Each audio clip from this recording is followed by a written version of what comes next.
मैं आचार्य पंडित सुनील कुमार उपाध्याय ज्योतिष चैनल में आपका स्वागत है। आज हम लोग बात करेंगे स्त्री की कुंडली में महाभाग्य योग और नवांश राशि में जो है कैसे जाने कि स्त्री के आप रंग स्वभाव ये सब कैसे जाने, स्त्री का रंग क्या है, किस तरह का है। और तीसरी चीज कि जो नक्षत्र होते हैं, पुरुष नक्षत्र, स्त्री नक्षत्र और नपुंसक नक्षत्र भी होते हैं। तो आज इस विषय पे हम लोग बात करते हैं। अगर आप हमारा चैनल देख रहे हैं तो आप हमारे चैनल को लाइक कीजिए, सब्सक्राइब कीजिए, शेयर कीजिए। अगर आप अपनी कुंडली दिखाना चाहते, कुंडली मिलवाना चाहते हैं, कोई परामर्श चाहते हैं, कुंडली बनवाना चाहते हैं या कोई अनुष्ठान कराना चाहते हैं, किसी ग्रह की शांति या ग्रहों का कवच धारण करने के लिए कवच चाहते हैं, रत्न रुद्राक्ष, तो आप हमारे नंबर पर संपर्क कर सकते हैं। 9935 25 92 60 790 592 45 19 पर संपर्क कर सकते हैं। चलिए अब हम लोग आगे की बात करते हैं। ये देखिए स्त्री की कुंडली में महाभाग्य योग कैसे देखा जाए, कैसे बनता है, कैसे जानिए। आज हमारे पास एक कुंडली है, उसके विषय में बताएंगे और नवांश राशि से कैसे जाने कि स्त्री का रंग क्या है, सांवली है, गोरी है, किस तरह का। और देखिए कुंडली से बहुत सी चीज़ें जानी जा सकती है कि अगर कुंडली में नवांश का फर्क बहुत पड़ता है, उसकी आदतें, उसका जो है अगर स्वभाव किस तरह का है, ये सारी चीज़ें कुंडली से जानी जा सकती है। तो चलिए आज हम पहले तो ये कुंडली का विश्लेषण करते हैं। ये देखिए ये वृष लग्न की कुंडली है, वृष लग्न की कुंडली है और गुरु लग्न में बैठा हुआ है। अगर ये महाभाग्य योग है तो इसका मतलब कुंडली बहुत अच्छी विशिष्ट है।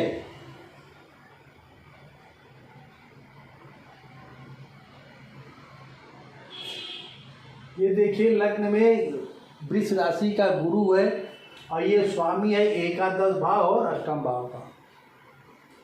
उसी तरह से शुक्र जो है सुख भाव में बैठा हुआ है, शनि अष्टम भाव में बैठा हुआ है, पंचम भाव में बुध और मंगल सूर्य है, द्वितीय भाव का स्वामी वाणी का कारक होता है मिथुन राशि है। और ये देखिए कर्क राशि का चंद्रमा है तीसरे घर में। ये वाणी का मतलब हो गया कि हमारे देश और विदेश में भी इन्होंने अच्छा अपना नाम कमाया है। ये लता मंगेशकर की कुंडली है। अब उसमें अगर किसी भी स्त्री की कुंडली देखिए, अगर लग्न में सम राशि हो, सूर्य भी सम राशि पे हो और चंद्रमा भी सम राशि पे हो, तो सद्गुणी, सच्चरित्रता और त्यागी, प्रकृति जन्य गुण उसमें होते हैं। और लग्न में गुरु बैठा है, पंचम दृष्टि पंचम भाव में पड़ रही है। जो कन्या राशि है यहाँ पे सूर्य, बुध और मंगल है। अब देखिए वृष लग्न है, कर्क राशि का चंद्रमा है और कन्या का बुध है और सूर्य है और मंगल, मतलब सूर्य भी सम राशि में है। तो स्त्रियोचित गुण उसमें सद्गुण होते हैं और इन्होंने अपना बहुत अच्छा नाम कमाया है। और कहा जाता है अपने वाणी उससे, देखिए बुध इनका उच्च का, बुध जो है वाणी का कारक होता है, दूसरे स्थान मिथुन राशि है। जो कुछ रहा है इन्होंने अपने वाणी से ही, अपने गुणों से ही अपना नाम कमाया और इतना देश नहीं विदेशों में भी इन्होंने अच्छा नाम कमाया। और इनका जन्म रात्रि को हुआ है। तो कहा जाता है कि अगर जिस स्त्री का जन्म रात का हो और तीनों सूर्य, चंद्रमा और लग्न अगर सम राशि में है तो उसमें स्त्रियोचित गुण होते हैं। अगर पुरुषोचित गुण जिन स्त्रियों में होते हैं तो वो जो है कहीं न कहीं से दिक्कतें पैदा करते हैं।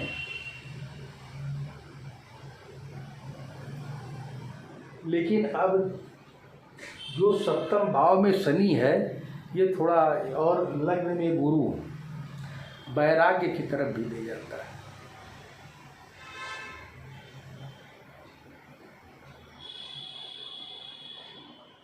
इनके विषय में हालांकि ज़्यादा बताने की तो कोई, लेकिन ये इनकी कुंडली का जो है महाभाग्य योग। अब देखिए जैसे शनि सप्तम भाव में बैठा है भाग्य और कर्म का स्वामी होकर के, और मंगल पंचम भाव में बैठ करके इसमें जो है इनके अंदर काफ़ी पुरुषा, मतलब कार्य करने की क्षमता कह लीजिए, या कुछ सीखने की क्षमता, आगे बढ़ने की क्षमता।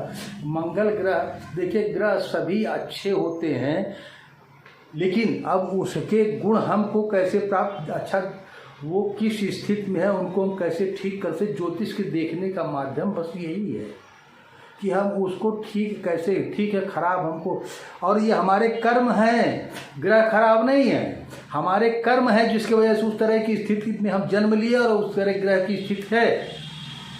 लेकिन ये मानने को कोई तैयार नहीं होता है कि हम जो करके आए हैं वो खराब है और आज हमको क्षमा याचना प्रार्थना प्रायश्चित करके, भाई हमने किसी को कष्ट दिया है किसी को, तभी तो हम शापित हैं। और जब शापित होता है तो जीवन में आके उस चीज़ की कमी और कष्ट भोगना पड़ता है, लेकिन उस चीज़ को आदमी समझने सुधार करने की तरफ नहीं जाता है। तो ये चीज़ का आदमी को थोड़ा ज्ञान करना चाहिए, होना चाहिए कि जैसे गुरु अगर शापित करता है, और आज कलयुग में लोग यहाँ पे आए हैं, कलयुग में पैदा हुए पाप ज़्यादा किया है आदमी, लेकिन उसको सुधार करने की तरफ कोई नहीं जाता है कि हम क्या करें कैसे, क्योंकि 5 ज्ञानेंद्रियाँ, 5 कर्मेंद्रियाँ, 5 महाभूत, मतलब हम लोग शरीर में 5 प्राण हैं और 5, तो ये तो सब लोग कहते हैं ब्राह्मण क्षत्रिय वैश्य शूद्र दुनिया भरी बात होती, लेकिन कोई कर्म से, कोई ज्ञान से, और कोई जो है अपने प्राणवायु जैसे पुरुषार्थ करके उससे अपने को, भाई कोई व्यवस्था देखता है, कोई अगर जो है पैसे से, कोई धन से, कोई जो है अपने ज्ञान से, कोई कुछ नहीं है तो कर्म करके। लेकिन 5 जो कर्मेंद्रियां हैं वो कहती कि आप उस दिशा में जाइए जो कि उससे कुछ अच्छा करिए, तो लेकिन उस पर नहीं जाता है। एक विवाद उत्पन्न होता है कि ब्राह्मण क्षत्रिय वैश्य, ये आपसी विवाद है, इससे आदमी को बाहर निकलना चाहिए, नफरत के भाव से बाहर निकलना चाहिए।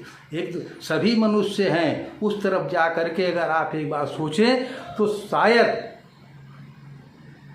कोई दुश्मन यहाँ नहीं है, हर एक आदमी अपने कर्म का भोग करके यहाँ से उसको जाना है और अपने कल्याण के लिए शरीर प्राप्त हुआ, कल्याण के लिए धरती प्राप्त हुई बड़े भाग्य से, और बड़े भाग्य से माता पिता मिलते हैं। तो उस तरफ आदमी को जाना चाहिए, सोचना चाहिए कि हाँ, हम अपने कर्मों से, अपने ज्ञान से, अब कहा जाता है ना, ब्रह्म ज्ञान से ही आदमी को मुक्ति की प्राप्ति होती है, उस तरफ बढ़ना चाहिए।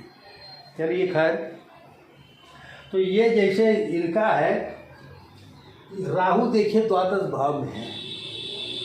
द्वादश मतलब त्याग आदमी का, प्रकृति जन्य,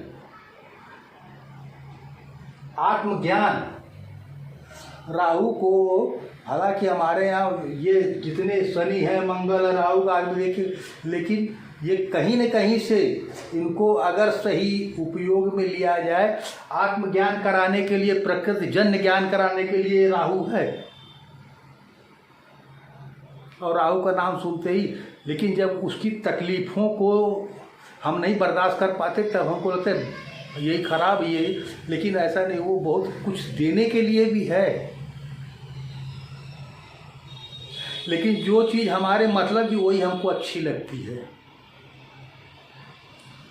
और जहाँ हमको तकलीफ़ होती है वही हमको ख़राब लगने की, ये दशा खराब हो गई, ये खराब, लेकिन उससे हमको क्या प्राप्त हो रहा है उस तरफ हम नहीं जाते, इससे शनि खराब होता है। अब जिन लोगों ने पता चला कि किसी आपने नौकर को कष्ट दिया, किसी मेहनतकश मनुष्य को कष्ट दिया, वो पता चल रहा है कि जैसे रिक्शे वाला है, उदाहरण देखते हैं, रिक्शे वाला है, रिक्शे वाला जो है जा रहा है, अब आप उसके चले गए, उसके साथ उसने अपने शरीर मेहनत परिश्रम से आपको ले गया, छोड़ा, और आप उसका पैसा नहीं दे रहे हैं, और बहुत से लोग मार भी देते हैं उन सबको।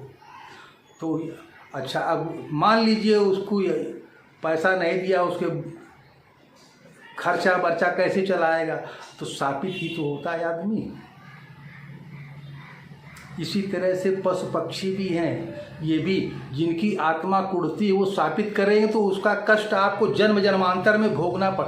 और इस कलयुग में आदमी सोचता है कि कोई पाप पुण्य कुछ है ही नहीं, लेकिन ये जन्म जन्मांतर में आपके खाते में चढ़ जाता है, और तब कटे जब तक आपको भोग नहीं हो जाए। जब आपको भोगना पड़ता तब आप कहते हो कि हमारे साथ भगवान गलत कर रहा है। भगवान नहीं कोई गलत, परमात्मा आदि पुरुष न कार्य न कार्य। इसलिए मनुष्य को गलत कामों से बचना चाहिए।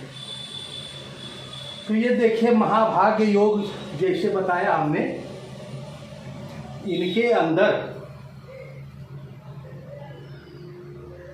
कितना ज्ञान रहा है, कितना त्याग रहा है, कितना जो है इन्होंने इस देश का तो नाम किया, अपना नाम किया, देश का भी नाम किया इन्होंने, और पूरे विश्व में ये राहु जो है एक इस काम को भी करता है। आदमी को सफलताएं हैं, मतलब एक अच्छा जो है, और इस कलयुग का राहु एक तरह से कहा जाए सबसे ज़्यादा प्रभाव इन्हीं ग्रहों का है। राहु है, केतु है, शनि है, इस पृथ्वी पर इन्हीं ग्रहों का प्रभाव ज़्यादा है। तो गुरु जो है लग्न में बैठ करके इसकी दृष्टि आप देखिए, यहाँ पे पंचम भाव पे दृष्टि इनको बुध, मंगल और सूर्य को बल दे रहा है। हालांकि नौवीं दृष्टि भाग्य भाव में नीच की पड़ रही है, और सप्तम दृष्टि में शनि के ऊपर दृष्टि पड़ रही है। इन दोनों में आपस में दृष्टि पड़ने से ये भी एक योग बन गया कि हमारा घर तुम नहीं बिगाड़, तुम्हारा घर हम नहीं बिगाड़े। तो इनको एक अच्छा सफलताएं दी गई।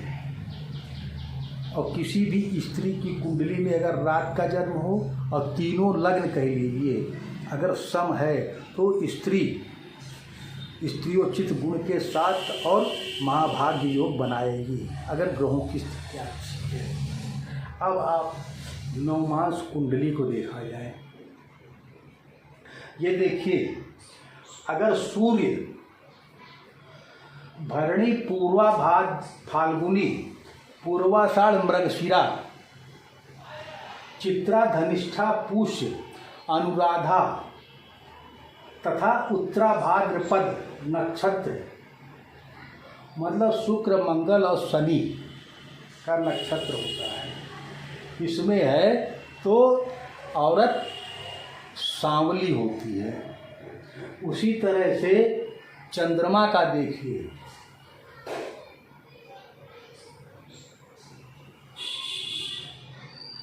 अश्विनी भरणी मूल रोहिणी हस्त श्रवण पुनर्वसु विशाखा तथा पूर्वा भाद्रपद नक्षत्र के केतु चंद्रमा और गुरु का नक्षत्र होता है। ठीक है, तो इसमें होता है तो स्त्री गौर वर्ण की होती है, सुंदर होती है। उसी तरह से फिर मंगल का मेघ नक्षत्र का भी बताते हैं। अश्विनी मघा मूल रोहिणी हस्त श्रवण पुनर्वसु विशाखा पूर्वा भाद्रपद चंद्रमा व गुरु,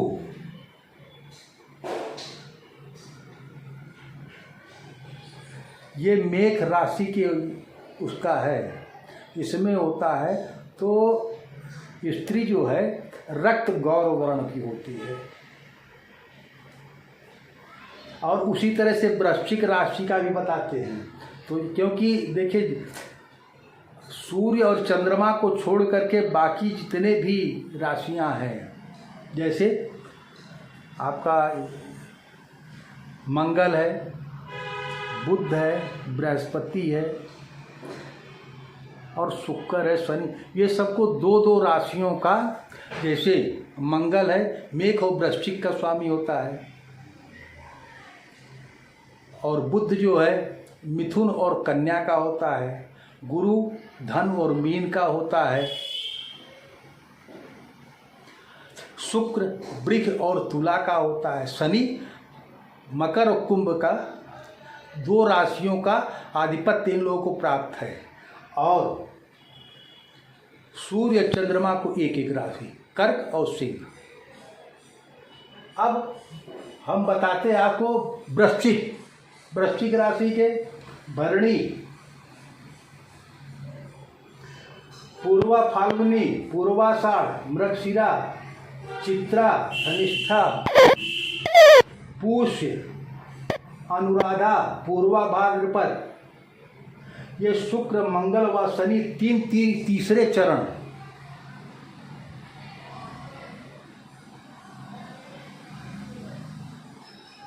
तीन चतुर्थ चरण का है। इसमें भी अगर होता है तो रक्त गौर वर्ण की जो है, मतलब लालिमा लिए हुए औरत का रंग होता है। अब मिथुन में आते हैं, बुध की राशि, अश्विनी मघा मूल रोहिणी हस्त श्रवण पुनर्वसु विशाखा पूर्वा भाद्रपद, ये इसमें है तो ये केतु चंद्रमा और गुरु का होता है, इसका सांवली होती है, लड़की जो है सांवली होती है। उसी तरह से बुध कन्या राशि का भरणी पूर्वा फाल्गुनी पूर्वाषाढ़ मृगशिरा चित्रा धनिष्ठा पुष्य अनुराधा उत्तरा भाद्रपद,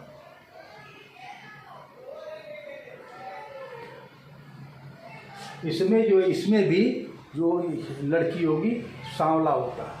और फिर गुरु के बताते धनु राशि का अगर है तो कृत्तिका उत्तरा फाल्गुनी उत्तराषाढ़ आद्रा स्वाति सद्विखा आश्लेषा ज्येष्ठा रेवती, जो कि ये सूर्य राहु और बुध का नक्षत्र होता है। इसमें स्वर्ण गौरवर्ण की होती है, सोने की जैसे पीलापन नहीं होता है उस तरह का। और और इसी तरह से ज्येष्ठा उपरोक्त नक्षत्र के चतुर्थ चरण का जो है, जैसे ये देखते हैं, जो चरण का मतलब हो गया एक, उसका जो है नक्षत्र के 4 चरण होते हैं, उसके अनुसार बनता है। और अगर शुक्र का है, शुक्र के वृष राशि का, अश्विनी भरणी मूल रोहिणी हस्त श्रवण पूर्वा फाल्गुनी विशाखा पूर्वा भाद्र केतु चंद्रमा और गुरु इसके नक्षत्र होते हैं, नक्षत्र स्वामी होते हैं। इसमें भी गौर वर्ण की होती है, लेकिन उसका जैसे सफ़ेद लिए हुए होता है। और तुला का भरणी पूर्वा फाल्गुनी पूर्वाषाढ़ मृगशिरा चित्रा धनिष्ठा, ये पुष्य। और इसका जो है आद्रा और उत्तराभाद्र पर शुक्र मंगल शनि ये तीसरे चरण, दूसरे चरण का होता है। अब ये शुक्र का हो गया इसमें। अब शनि का देखिए, कृत्तिका उत्तरा फाल्गुनी आद्रा स्वाति सदभिखा आश्लेषा ज्येष्ठा रेवती सूर्य राहु बुध के रक्षक दूसरे चरण का ये होता है। इसी तरह से तृतीय चरण का ये बनता है। और जो हमने बताया ना कि नक्षत्रों में भी पुरुष नक्षत्र, स्त्री नक्षत्र और आपका नपुंसक नक्षत्र ये भी होता है। तो देखिए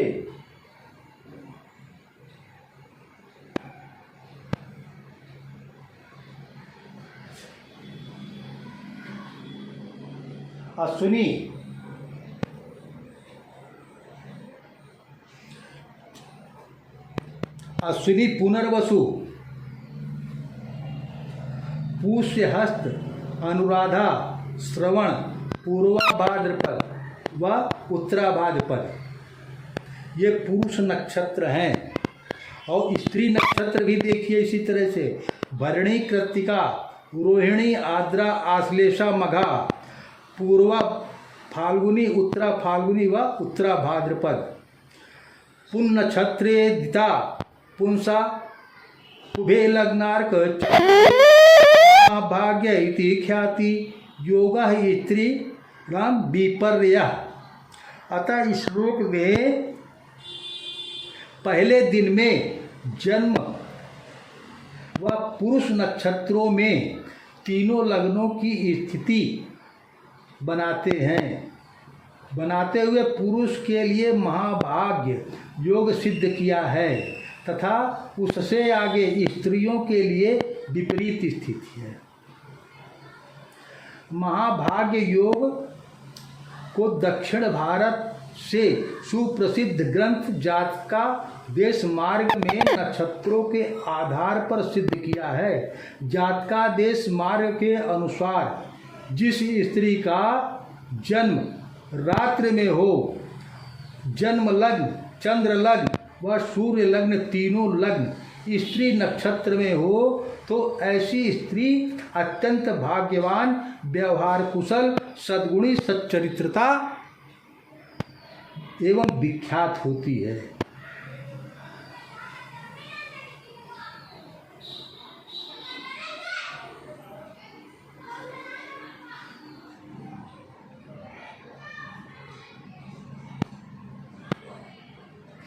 इस प्रकार का महाभाग्य योग ही की शक्ति एवं शत्रुता में पर्याप्त वृद्धि हो गई। फलस्वरूप लता मंगेशकर उत्कृष्ट स्त्रियोचित गुणों से विभूषित महाभाग्यशालिनी, सच्चरित्रता, उच्च विचार युक्त, संगीत साम्राज्ञी आप न केवल भारत में अपितु पूरे विश्व में गौरव स्थान प्राप्त कर चुकी हैं। तो ये देखिए, ये महाभाग्य योग की हमने आपको कुंडली का विश्लेषण किया और नक्षत्रों का नवमांश से कैसे जाने, नवमांश राशि से कि स्त्री का रंग किस तरह का क्या है, और वो भी बताया कि कौन सा नक्षत्र पुरुष। इसी तरह से महाभाग्य योग पुरुष में भी बनता है, लेकिन अगर उसकी तीनों लग्ने सूर्य, चंद्रमा और लग्न अगर विषम राशि की है तो, और ग्रहों की स्थिति देख तो उसमें भी महाभाग्य योग बनता है। और ये स्त्रियोचित गुण अगर होते हैं तो वो भी जिस घर में जाती, जिस घर को वहाँ का मतलब व्यवस्थाओं को अनुकूल बनाती है। चलिए, आज का विषय हमारा यहीं पे समाप्त करते हैं, फिर कल आपको दूसरी वीडियो में